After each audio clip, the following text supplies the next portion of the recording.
Ini Bu Yeti terkait dengan konsep home health nursing ya, melanjutkan ya, betul? Iya betul Ibu. Oke, betul. Mungkin ini yang laki-laki ada berapa orang yang sholat Jumat nanti jam 11-an ya? Mungkin kita sampai dengan jam 11.30-an lah ya. Nggak usah terlalu lama, Anda bisa baca sendiri karena sebetulnya materinya nursing atau perawatan kesehatan di rumah mungkin yang lebih familiar yang ada di masyarakat ya. Itu awalnya hanya sebagai pelayanan sosial yang berbasis di komunitas ya, home care gitu. Tapi kemudian kan berkembang karena adanya kebutuhan dari masyarakat. Ya, saat ini kemudian home care nursing ini, keperawatan kesehatan di rumah ini merupakan sebuah model. Namun demikian, terbanyak saat ini masih ke private service. Ya, artinya belum menjadi sebuah program yang memang dicanangkan betul, tetapi lebih kepada memenuhi keluarga-keluarga yang memang memerlukan. Jadi masih private ya. Kalau di luar sebetulnya kemarin sudah saya sampaikan itu sudah menjadi sebuah institusi yang betul-betul memberikan pelayanan keperawatan dan kesehatan di rumah. Namun ke depan saya kira di mana nanti saudara akan bekerja sebagai perawat pelaksana mungkin, sebagai perawat manajer mungkin, home health nursing ini akan menjadi sebuah pilihan sebagai model di dalam pemberian pelayanan kesehatan. Ya, karena home health nursing ini kalau dilihat dari konsepnya itu pelayanannya akan lebih terjangkau dibandingkan dengan kalau pasien-pasien yang membutuhkan perawatan itu tetap berada di rumah sakit. Ya, jadi home health nursing atau berada di home care ini seharusnya lebih efisien, ya, karena dia tinggal di rumah. Kemudian kemarin kan keuntungannya juga bahwa dia berada di tengah-tengah keluarga, di mana keluarga itu sebagai salah satu unsur yang sangat penting di dalam penyembuhan klien. Ya, jadi harusnya lebih terjangkau, tidak lebih mahal pada kalau klien ini dirawat di sebuah institusi pelayanan kesehatan, rumah sakit atau klinik ya. Secara teknologi seperti apa home health nursing itu ke depan? Saudara-saudara nanti belajar nggak geron teknologi udah belum ya? Kalau tidak salah sudah ya. Geron teknologi, teknologi yang bisa digunakan oleh para lanjut usia. Kalau kita melihat dari perspektif teknologi, maka teknologi kesehatan maupun teknologi komunikasi di dalam pelayanan kesehatan itu sudah sangat memungkinkan untuk klien-klien ini pelayanan keperawatannya di rumah saja. Ya, misalnya apa sih teknologi komunikasi yang bisa digunakan ketika pasien itu berada di rumah dan tenaga kesehatan berada di fasilitas pelayanan kesehatan. Itu sekarang sudah bisa tele. Ya, di negara-negara maju bahkan operasi di rumah sakit, konsulennya adanya di rumah sakit lain, kemudian dia berkonsultasi melalui telemonitoring. Nah, ini kan sebentar nih ada telepon ya. Ah, bisa dimatiin aja dulu lagi ngajar.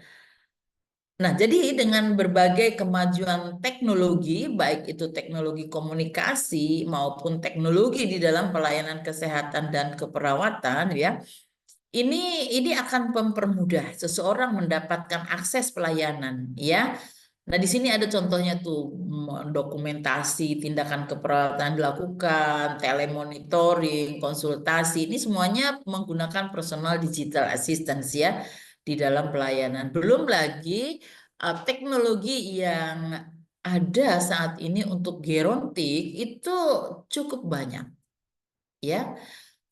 Misalnya sphygmomanometer, alat untuk mengukur berbagai indikator kesehatan bisa dilakukan sendiri setelah diajarkan oleh perawat atau tenaga kesehatan lainnya ya. Jadi dari sisi teknologi pelayanan kesehatan di rumah itu sangat memungkinkan dan terbantu dengan adanya teknologi terutama teknologi digital ya.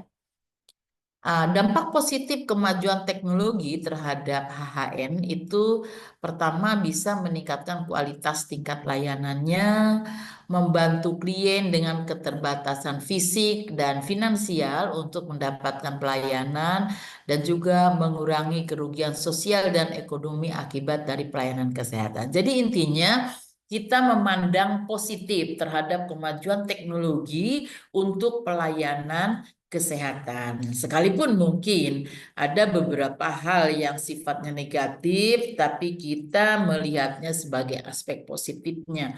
Apa keuntungannya ya teknologi ini untuk pelayanan kesehatan pasien di rumah? Nah, karena saudara sebagai seorang nurse ya, menjadi hal yang penting bagi saudara untuk menambah kerangka berpikir dan juga eh, pola di dalam bekerja. Ini Anda perlu mengenal model, ya, model dari home care. Nah, model ini tentu Anda sudah banyak tahu lah ya, ada banyak model di dalam asuhan keperawatan. Ya, pernah dengar istilah model adaptasi dari Roy gitu ya? Pernah nggak Adinda? Nah, sekarang di dalam home care itu model mana yang direkomendasikan untuk diterapkan? Tentu model didasari oleh teori ya. Nah, eh, model ini sebetulnya kan gunanya untuk mengarahkan praktiknya itu arahnya seperti apa. Hubungan antara perawat pasien itu harus seperti apa kan gitu ya. Saya yakin Anda udah tahu lah tentang model ini dan apa kegunaannya. Jadi model ini merupakan sebuah pola bagaimana seorang perawat akan bekerja di dalam memberikan pelayanan ya. Ini beberapa model. Model dari Florence Nightingale ya, saya kira ini adalah tokoh keperawatan yang pertama, tetap sampai dengan hari ini masih bisa digunakan. Ya, Florence Nightingale itu eh, kan modelnya adalah bahwa kehidupan dan kesehatan orang ini dipengaruhi oleh lingkungan. Ya, itu modelnya Nightingale. Nah, pentingnya pengaruh lingkungan dan kebersihan di dalam memperbaiki kesehatan pasien. Ya, kemarin salah satu yang disampaikan oleh saya terkait dengan tantangan bagaimana merawat pasien di rumah, salah satunya adalah tidak tersedianya lingkungan yang memungkinkan untuk pasien ini mendapatkan pemenuhan kebutuhan lingkungan yang sehat. Misalnya udara yang segar, air yang sehat, saluran-saluran yang lancar, cahaya yang cukup. Nah, ini bisa menjadi salah satu model yang bisa dikembangkan dalam home care. Karena lingkungan yang dikembangkan, model lingkungan yang dikembangkan oleh Florence ini ada di keluarga, ada di keluarga. Tidak semua keluarga memiliki lingkungan yang sehat. Ya, jadi dalam hal ini saudara juga bisa memberikan asuhan dengan menghubungkannya kepada aspek lingkungan, yaitu menggunakan model dari Florence. Kemudian ada Leningers, ini lebih memberikan konsep bahwa di dalam asuhan keperawatan di rumah ini perawat harus apa ya memiliki keyakinan bahwa nilai-nilai kultur itu melekat di dalam masyarakat yang kita layani, termasuk di rumah. Setiap keluarga, setiap individu tentu mempunyai filosofi, mempunyai keyakinan, ya, mempunyai pandangan hidupnya, ya, eh, di dalam menghadapi apa yang menjadi masalah kesehatannya. Nah, pendekatan model home care ini sebetulnya sangat baik. Ya, di kita selalu di dalam konsep asuhan keperawatan kan bicaranya bio, psiko, sosio, spiritual, kultural. Jadi aspek kultur melekat pada pasien dan keluarganya di mana kita akan melakukan perawatan di rumah. Ya, jadi penting sekali dalam model ini perawat memperhatikan keanekaragaman budaya dan nilai-nilai klien kita di dalam menerapkan asuhan keperawatan. Ya, kalau artinya dari mulai asesmen ketika saudara menangani pasien di rumah itu sudah mengkaji aspek kultur dan asuhan tentu harus disesuaikan dengan kultur yang diyakini oleh klien kita. Ini kemarin sudah ya, jadi home health nursing ini tujuannya kan utamanya adalah memaksimalkan tingkat kemandirian. Tidak boleh membuat klien kita dan keluarganya terus bergantung kepada perawat, kepada tenaga kesehatan. Jadi sebetulnya meningkatkan, mempertahankan, dan memaksimalkan tingkat kemandirian. Itu yang paling penting ya. Kemandirian dalam hal apa? Kan kemarin kembali lagi, pasien yang dirawat di rumah itu dalam konsep HHN adalah pasien yang dipulangkan dari rumah sakit, namun masih memerlukan perawatan di rumah oleh tenaga kesehatan. Karena misalnya dia menggunakan teknologi alat canggih yang menempel di badannya, ya, untuk memenuhi kebutuhan dasarnya. Misalnya pasien dengan nasogastrik tube kan gitu ya. Nah, ini lama-kelamaan keluarganya harus mampu memberikan makan melalui NGT. Harus mampu keluarganya membersihkan dan memasang kolostomi bag, membersihkan tracheostomi. Jangan bolak-balik perawat yang harus ke rumah. Maka sebetulnya tujuan HHN sekali lagi memaksimalkan tingkat kemandirian pasien dalam merawat individu yang memerlukan perawatan. Ya, oke. Manfaatnya pelayanan keperawatan ini akan lebih sempurna karena terus sampai dengan pasien mandiri dan mampu. Dan umumnya kalau pasien sudah pasang kolostomi, kemudian tracheostomi atau mungkin menggunakan peritoneal dialisis atau banyak apa namanya alat yang terpasang pada pasien, itu umumnya dia bisa akan sepanjang umur, seumur hidup bisa jadi, ya. Atau harus menyuntikkan insulin, itu kan kita harus mengajarkan. Tidak semua kemudian dengan mudah seorang pasien diabetes mellitus dengan ketergantungan insulin menyuntikkan insulin, walaupun kelihatannya mudah, tetapi masalah psikologis keberanian itu tidak semua mudah ya. Nah, jadi perawat ini nanti harus lebih profesional di dalam memberikan layanan dan manfaatnya kebutuhan pasien terpenuhi sehingga pasien merasa puas ya. Kembali lagi kepada pertanyaan yang menggelitik saya kemarin, apakah harus? Tidak, sekali lagi. Kalau pasiennya berani, pasiennya sudah mampu, tidak ada risiko terjadi komplikasi, silakan pasien sendiri, keluarga sendiri yang melakukan perawatan di rumah. Tetapi perawat dan tenaga kesehatan lainnya perlu melakukan monitoring, ya. Oke. Nah, prinsip-prinsip home health nursing yang pertama, asuhan keperawatan pada pasien di lingkungan rumahnya sekali lagi dengan waktu yang intermittent, part time. Ya, tidak boleh orang yang membutuhkan waktu 24 jam atau 7 kali 24 jam ada di rumah. Tentu itu tingkat ketergantungan tinggi yang indikasinya masih harus dirawat di rumah sakit ya. Keluarga atau caregivers, lingkungan rumah atau sumber komunitas merupakan elemen kritikal untuk keberhasilan rencana asuhan ya.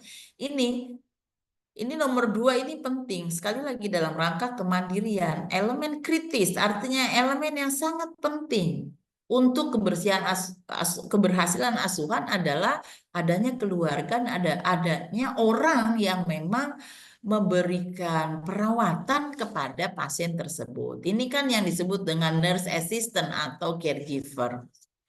Prinsip praktiknya cost efektif. Ini yang tadi saya sampaikan. Jangan lebih mahal dari apa yang dia harus bayarkan ke rumah sakit.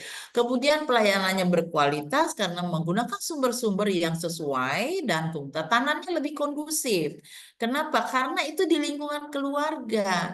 Kalau dirawat di rumah sakit dan keluarga hanya terbatas menunggu satu orang, itu sebetulnya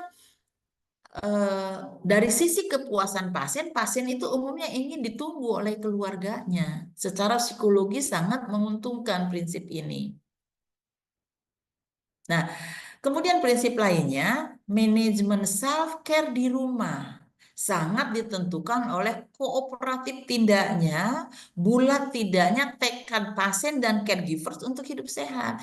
Jadi bukan keinginan perawat saja, ya, bukan tergantung kepada perawat yang harus datang ke rumah, tetapi harus ada tekad dan keinginan yang kuat dari keluarga dan caregiver agar dia sehat dan mandiri di dalam memenuhi kebutuhannya. Itu prinsip di dalam HHN.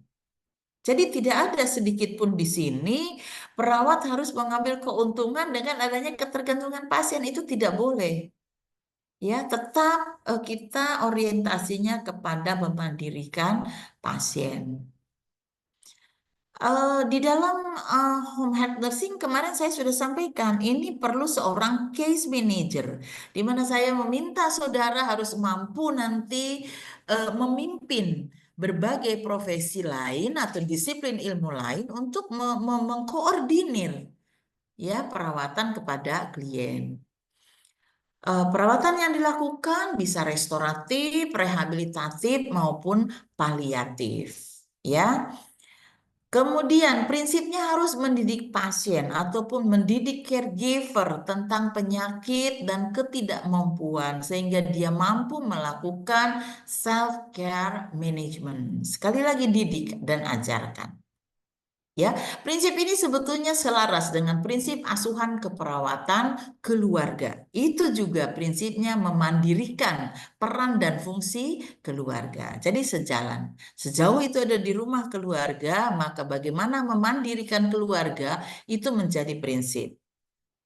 Kemudian seorang perawat secara prinsip dan tenaga kesehatan lainnya harus mampu mengembangkan kompetensi pasien dan caregiver dalam pengambilan keputusan. Jadi, kalau kita merawat pasien, keputusan-keputusan yang terkait dengan perawatan pasien itu ada di pasien.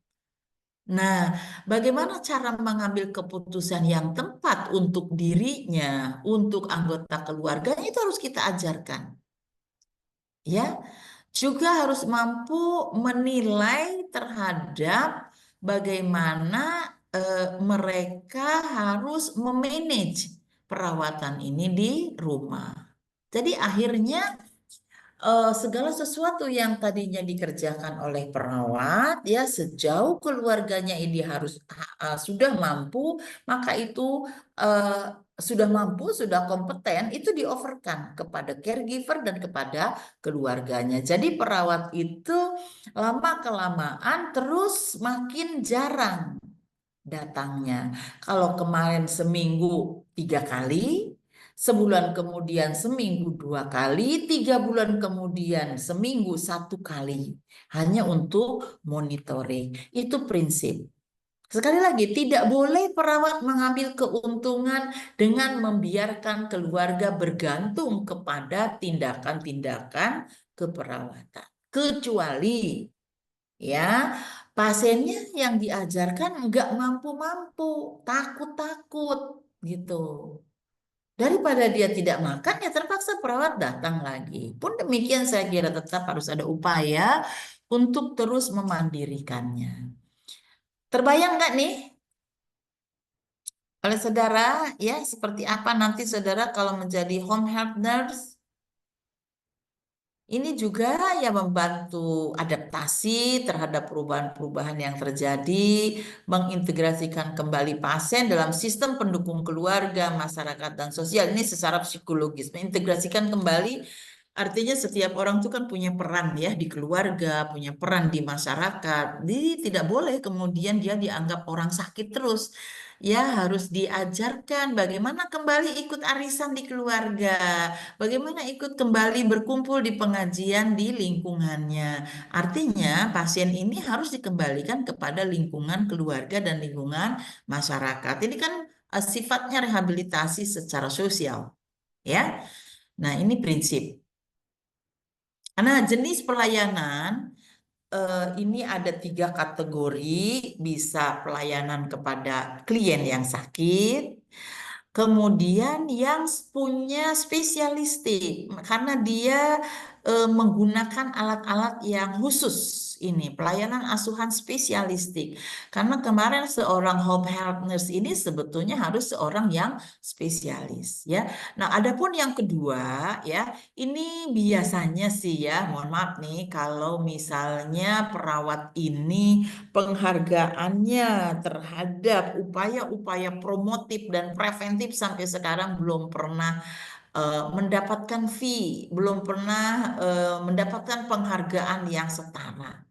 Jadi saat ini itu lebih kepada pelayanan di rumah itu kepada klien sakit dan atau pelayanan yang sifatnya spesialistik. Sementara home health care atau home health nursing untuk melakukan upaya-upaya promosi itu saya kira kebutuhan masyarakat kita belum ke situ. Andaikan pun ada susah sekali ya untuk berfokus kepada health promotion and prevention yang menjadi pusat orang sekarang apabila sakit, apabila pakai alat yang susah mereka untuk melakukan pemeliharaannya. Jadi pelayanannya itu saat ini berfokus pada 1 dan 3. Kalau di luar orang sudah butuh pelayanan untuk meningkatkan kemampuan. Ya, di kita sejauh masih sehat, ya, bagaimana meningkatkan kemampuan itu belum menjadi kebutuhan. Mereka hanya butuh pelayanan apabila kondisinya sudah sakit, ya. Oke, ini yang terlibat saya kira dari kemarin saya bicara, ada perawat profesional, ada dokter, ada paramedik. Ya, perawat itu bukan paramedik, tolong dicatat dengan baik. Paramedik itu adalah orang yang memang bekerjanya lebih banyak berkolaborasi bergantung kepada instruksi. Ya, seperti fisioterapis, terapi okupasi, terapi bicara itu paramedik. Kalau perawat, dokter itu profesional, bukan paramedik. Ada social worker, kita mungkin bisa bekerja sama juga caregiver. Caregiver sendiri biasanya nih ya, kalau yang namanya caregiver sejauh saya tahu saat ini, itu biasanya private dibayar, diminta oleh keluarga tadi untuk bekerja sama dengan perawat, melakukan instruksi-instruksi keperawatan yang harus dilakukan kepada pasien di mana dia biasanya 24 jam berada di rumah pasien. Saya belum pernah dengar kalau caregiver itu intermittent seperti perawat atau part-time. Umumnya caregiver itu eh, stay ya, menunggu pasien. Ini adalah lingkup dan tanggung jawab perawat di dalam perawatan kesehatan di rumah, perawatan langsung, dokumentasi, sebagai case manager, menentukan biaya pelayanan. Ini kita ya perawat. Tetapi biaya pelayanan ini tidak tiba-tiba karena harus ada melalui kontrak. Ya, di sana di negara-negara maju di dalam kontrak itu umumnya 1 jam pelayanan dibayarnya berapa. Di Indonesia juga demikian, tapi bukan jam, merupakan paket ya. Satu kali datang tuh berapa? Dia tidak bicara jam. Yang saya tahu ya, misalnya dari RSCM, dari Sincarolus ya. Menentukan frekuensi dan lamanya keperawatan di rumah dilakukan, melakukan advokasi bagi klien inilah tugas tanggung jawab perawat di dalam home health care. Nah, ini agensi yang mengelola HHN, ini adalah konsep di luar yang mungkin nanti ke depan akan diadopsi oleh kita. Pertama, agensi publik. Melakukan pelayanan keperawatan berfokus pada promosi prevensi dan tidak mengabaikan kuratif dan rehabilitatif. Biasanya ditujukan pada klien yang tidak mampu membayar keperawatan di rumah sakit. Ya, agensi swasta tentu ini orientasinya betul tetap kepada pelayanan, tetapi mereka berhitung betul tentang cost-nya. Ya, dilaksanakan oleh swasta untuk mendapatkan keuntungan, tetapi tetap dia prioritas pelayanan yang berkualitas. Ya. Ini ada agensi swasta, ada agensi volunteer, ada agensi yang berbasis di rumah sakit. Ini yang saya katakan kemarin, yang kita tahu saat ini yang memfollow up pasiennya sampai ke rumah yang terkenal RSCM, khusus bagian geriatrik dan Rumah Sakit Sincarolus. Ya, ada Certified Hospice Agency. Jadi banyak. Karena ini konsep ya, berarti saya berikan juga contoh-contoh konsep agensi yang berada di luar negeri. Indonesia di mana masih ada di agensi yang berbasis rumah sakit. Dulu yang berbasis puskesmas saya sudah sampaikan mengalami kegagalan karena SDM perawatnya yang belum siap untuk melaksanakan hal ini, terutama kesiapan di dalam melaksanakan asuhan keperawatan dengan teknologi yang khusus atau spesifik. Ini ada keuntungan-keuntungannya ya, tentu bagi klien. Keuntungannya apa? Pelayanannya lebih sempurna, holistik, dan komprehensif. Ya, karena waktu perawat juga teralokasi. Waktu dokter teralokasi di rumah untuk pasien tersebut. Beda dengan kalau dokter itu berada di rumah sakit, pada hari itu jamnya sangat dibagi ya dengan pasien-pasien lainnya. Pelayanan lebih profesional, karena yang melakukan pelayanan sekali lagi ini lebih kepada perawat-perawat yang memberikannya itu berkualitas. Mereka mempunyai spesialisasi di dalam pemenuhan kebutuhan pasien sesuai dengan kebutuhannya. Misalnya, perawat yang merawat pasien jiwa, gangguan jiwa di rumahnya. Itu dipastikan adalah spesialis keperawatan jiwa atau nurse yang mempunyai sertifikat asuhan keperawatan jiwa. Itu sudah sangat spesialistik sehingga pelayanannya menjadi lebih profesional.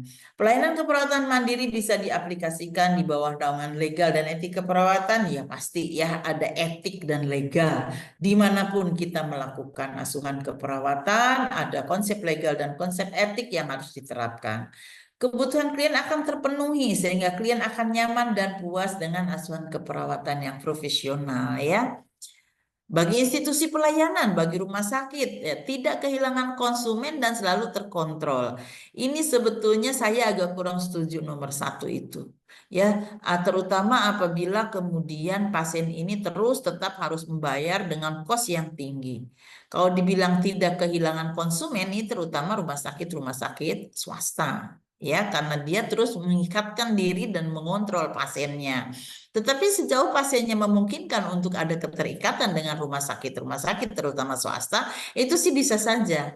Banyak pasien yang ingin tetap menjadi pasiennya rumah sakit A gitu, sampai dia dinyatakan oke sembuh gitu ya. Bagi pelaksana pemberian pelayanan keperawatan itu mudah terkontrol dan terkendali, terkoordinasikan atau terkoordinir ya.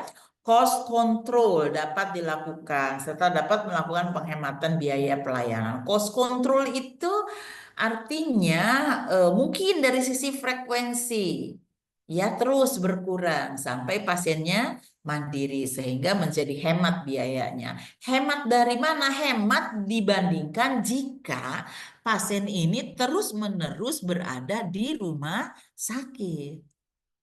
Ya, oke, kan ini intermittent, tidak setiap hari. Artinya andaikan pun dia harus bayar dokter, harus bayar perawat, mungkin hanya seminggu sekali dokternya datang dan dibayar. Kalau dia dirawat di rumah sakit, setiap dokter visit itu akan dibayar.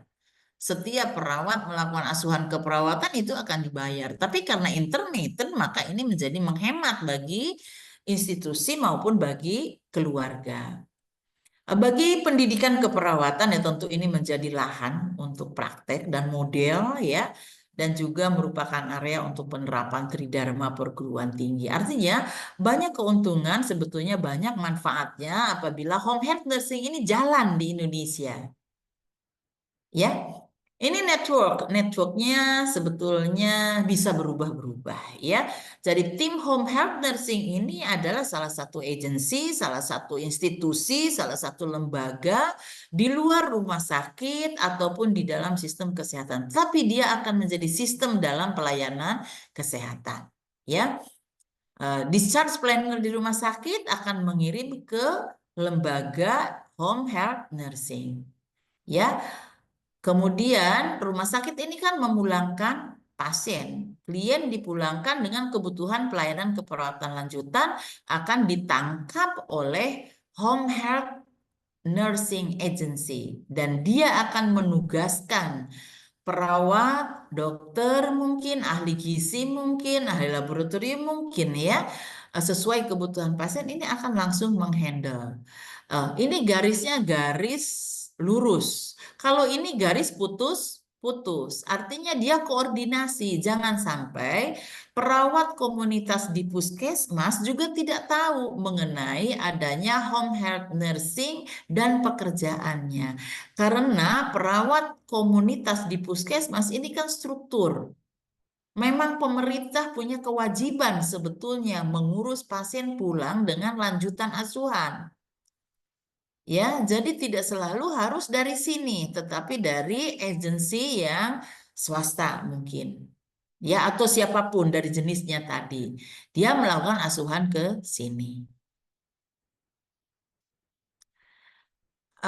Ini bisa juga lewatnya ke sini ya. Perawat primer di unit rawat, kemudian klien dirawat di rumah sakit, kemudian pasien dipulangkan. Tentu di sini ada dokter yang mengobatinya, ada perawat primernya, ada tim kesehatan lainnya. Jadi eh, yang menjadi kotak, sorry kok jadi stop saya. Yang menjadi kotak utamanya adalah ini. Dan kita sebagai home health nurse itu ada di sini. Ini swasta kebanyakan, private. Kalau dari discharge planning ya langsung dirujuknya ke puskesmas itu harus disiapkan. Di puskesmas harus ada perawat-perawat yang punya keterampilan perawatan khusus dengan teknologi ya pasien-pasien dengan membawa alat dan teknologi ke rumahnya. Ya, ini yang belum siap. Nah, seperti apa saat ini di kita? Nah, ini yang dari rumah sakit itu pasien dipulangkan ke sini. Ini banyaknya sekarang yang berbasis rumah sakit. Jadi ini yang banyak. Ini belum banyak. Ya, coba Anda cari nanti searching ya, berapa banyak home care di Indonesia saat ini dan pendekatannya seperti apa. Ya. Oke, saya kira cukup materinya sampai dengan slide ke 45 ya. Nah, silakan Anda kalau mau diskusi terkait dengan home health nursing concept, saya kira cukup, materinya sudah cukup banyak. Sekarang bagaimana saudara menginternalisasi, bagaimana saudara punya cara pandang terhadap sebuah model layanan yang dapat dikembangkan, apalagi saudara sebagai seorang nurse yang boleh praktek mandiri. Saudara boleh melakukan pelayanan praktek mandiri. Jadi nanti bisa saja nih 110 misalnya lulusan nurse dari Poltekkes Kemenkes Jakarta 3 membuat sebuah lembaga praktek mandiri bersama dalam bentuk home care. Ya, ada 10 perawat yang punya sertifikat jiwa, 10 perawat yang punya sertifikat hemodialisa, 10 perawat yang punya sertifikat ostomi, perawatan luka gitu ya. Terus Anda bergabung, punya modal, punya agensi, dengan tidak harus mengurangi saudara bekerja di lembaga lain, boleh. Jadi perawat Anda bekerja misalnya di RSCM, tapi juga Anda bekerja di home health nursing atau home care dan Anda masing-masing punya keahlian, nanti dari rumah sakit Anda promosi ke rumah sakit bahwa lembaga Anda siap membantu perawatan lanjutan di rumah pasien-pasien dengan titik dua ostomi, misalnya tracheostomi, kolostomi atau hemodialisis peritoneal, sehingga Anda punya sebuah sistem di dalam pelayanan keperawatan. Sesudah besar Anda rekrut juga tenaga dokternya atau tenaga rehabilitasinya. Tetapi Anda berkumpul praktik perawat bersama dalam sebuah agensi, ya, dalam sebuah home care gitu. Sekarang juga ada, cuman kalau saya melihat belum sangat profesional. Ya, dan umumnya ini laki-laki. Kenapa saya bilang perawat ini paling banyak perempuan mahasiswanya, nurse itu perempuan, tetapi yang praktik mandiri berani itu hanya laki-laki umumnya. Karena tentu harus ada pengurusan secara administrasi dan untuk praktek mandiri itu ada persyaratannya. Ada, semuanya kita sudah boleh. Perawat itu boleh praktek mandiri, tapi jarang sekali perawat praktek mandiri. Bidan banyak praktek mandirinya. Mengapa perawat tidak? Ini model HHN atau home care ini boleh ya dalam naungan perawat praktik bersama. Ya, dokter praktik bersama, baik. Dokter spesialis praktik bersama, perawat praktik bersama. Kenapa tidak gitu? Asal saudara berani. Ya berani ada modalnya karena tentu untuk sebuah lembaga pelayanan ada persyaratannya sekali lagi. Misalnya ada gedungnya, ada peralatannya, ada SDM-nya, ada sistem sekretariatannya. Nah ini, kalau 120 orang taruhlah saudara iuran masing-masing 10 juta gitu itu kan udah berapa miliar. Bisa Anda nanti ada marginnya tinggal kita bagi gitu ya. Kira-kira gimana nih Nur Eliza? Ada nggak cita-cita ke arah sana? Hmm? Harusnya bisa menginspirasi untuk bisa menciptakan, ya. Jangan cita-citanya hanya saya lulus mau bekerja di sini. Anda harus begini ya, saya lulus mau buat sebuah lembaga untuk bisa mempekerjakan perawat dan tenaga kesehatan lain. Wah, itu yang bagus, ya. Ya, Nur Elisa, gimana? Kamu gimana perasaannya mendengarkan apa yang saya sampaikan?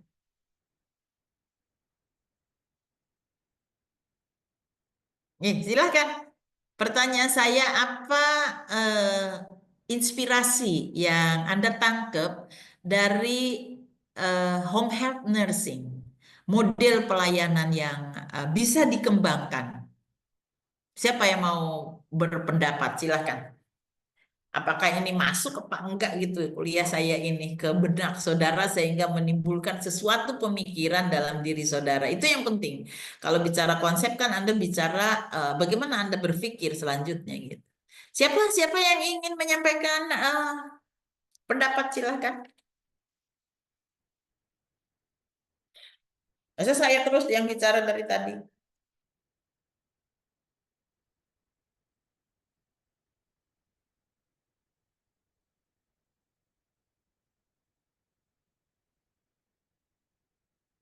Izin masuk, Ibu. Hah? Izin masuk. Ya, silahkan. Siapa nih? Izin saya Rantis Aulia, Ibu Rantis, gimana Rantis? Silahkan berpendapat. langsung 4 RKI.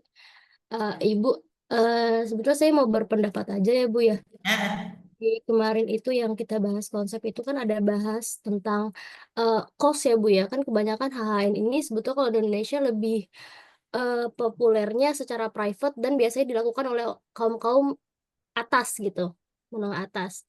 Sedangkan permasalahan kesehatan di Indonesia ini kan kebanyakan juga eh, kalau kaum atas itu udah pasti bisa menggapai eh, apa namanya layanan kesehatan yang lebih bagus gitu. Sedangkan yang kaum kaum bawah ini sebetulnya yang menurut saya lebih banyak membutuhkan HHN ini Bu. Nah, hmm.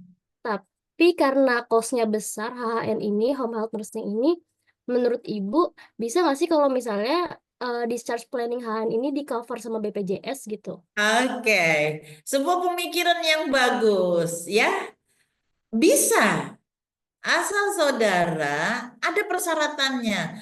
Sebuah pelayanan bisa di-cover oleh BPJS itu ada kriterianya. Nah, ini kemarin ketika di mana ya? Webinar. Nah, webinar ini webinar keperawatan. Ini pentingnya saudara bicara tentang hal begini nih ikut webinar. Ya, Rantis.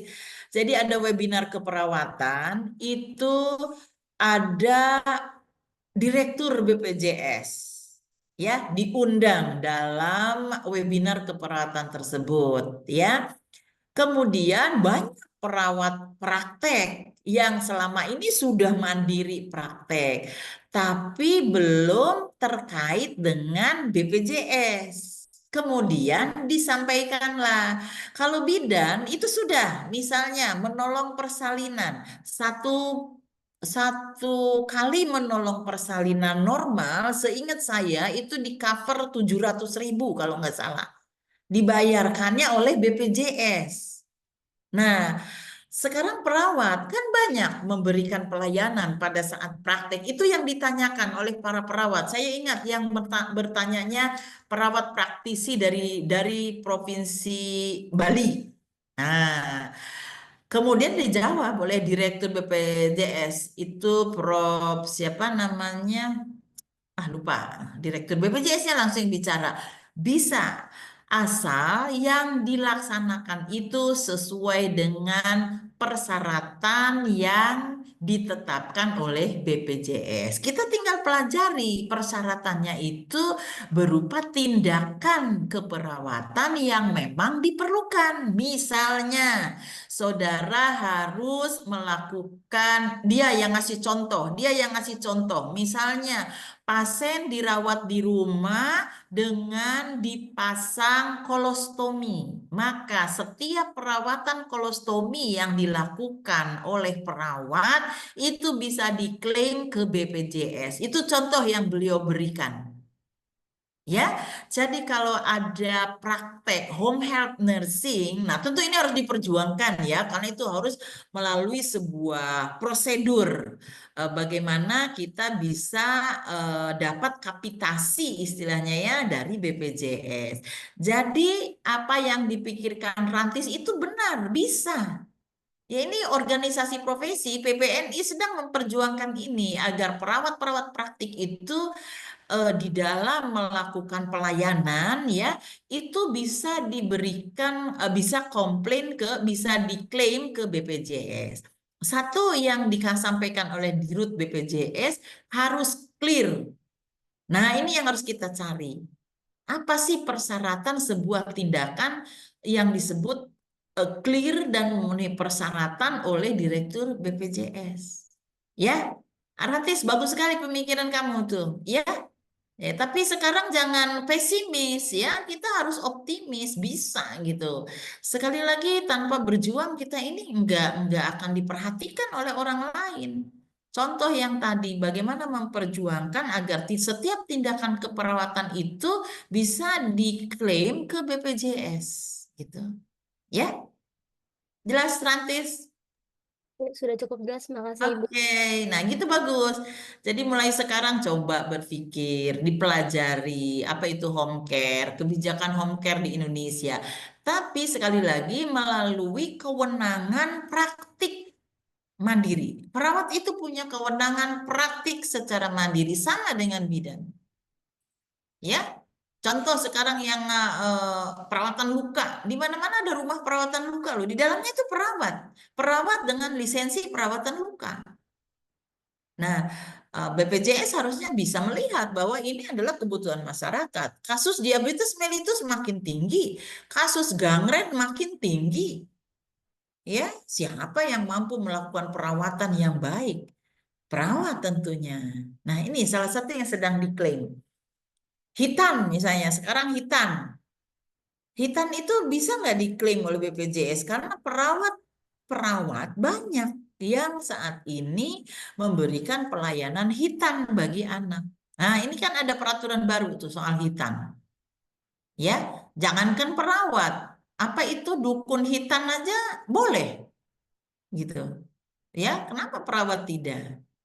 Kayak yang lebih tahu anatomi, fisiologi, sterilitate dan sebagainya. Gitu. Nah, ini harus diperjuangkan. Oke, baik. Masih ada pertanyaan? Atau mungkin pendapat? Atau mungkin apa gitu? Silahkan. Masih ada waktu. Mungkin kita Izin tidak Ibu, lama ya. Iya. ya izin saya Bismil izin bertanya Ibu. Tadi Oke. ya pada saat Ibu menjelaskan bentuk model home care bagian manajer itu kan memperhatikan keanekaragaman budaya. Iya. Ibu bilang kita mengkaji budaya pasien dan mengikuti budaya pasien. Tapi bagaimana kalau misalnya pada saat mengkaji budaya dan budaya si pasien ini bertentangan dengan asuhan keperawatan yang akan kita berikan, itu bagaimana Ibu?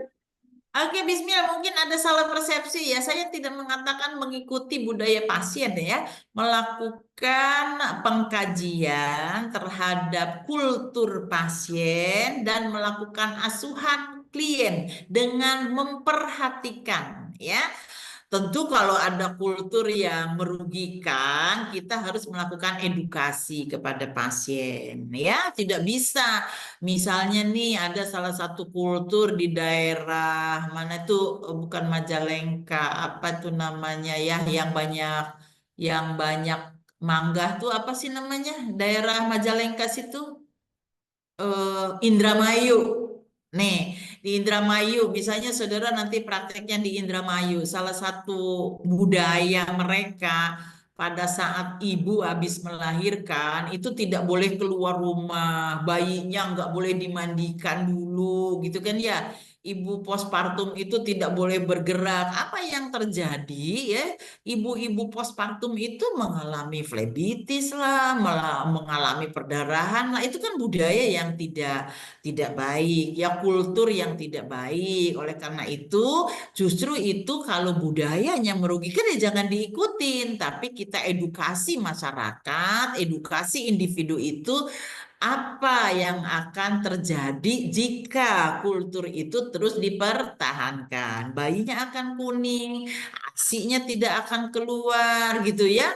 Perlukaan di daerah perineum tidak akan lekas sembuh gitu. Itu diberikan tahu kepada mereka. Jadi tidak boleh mengikuti kultur, tetapi memperhatikan. Memperhatikan itu kalau kulturnya sudah bagus ya dipertimbangkan. Kalau memperhatikan bahwa kulturnya itu buruk ya harus diperbaiki. Tidak boleh diikuti. Ya, tetapi lakukan edukasi kepada pasien dan keluarganya. Itu masih banyak di kita tuh. Itu tantangan betul untuk perawat. Ya, misal di kehamilan aja. Ibu hamil itu ada yang tidak boleh makan ikan, makan telur, katanya nanti bau amis gitu ya.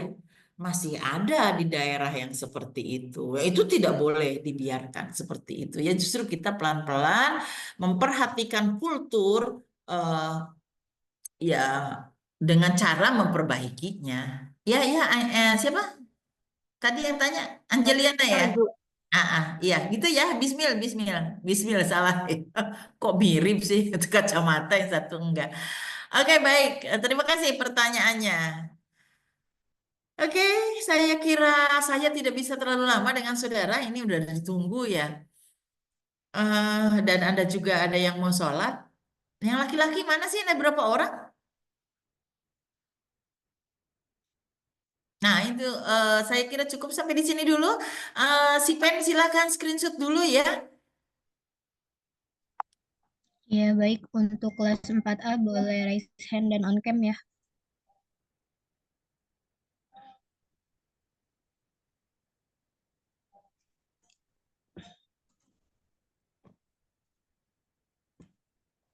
Untuk slide 1, slide 2. Baik, kelas 4A sudah selesai. Silakan 4B. Ya, kelas 4B, raise hand terlebih dahulu. Untuk Galuh, Adinda,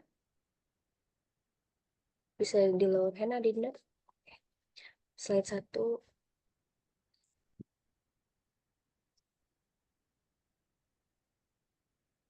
Slide 2.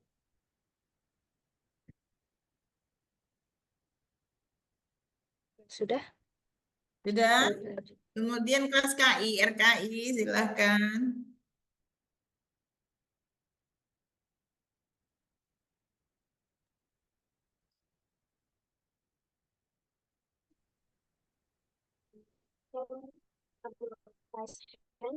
Oke. Sudah.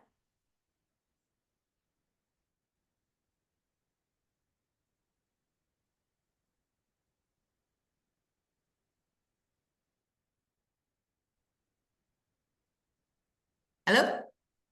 Nuraini, kemana nih Nuraini 4 RKI? Halo?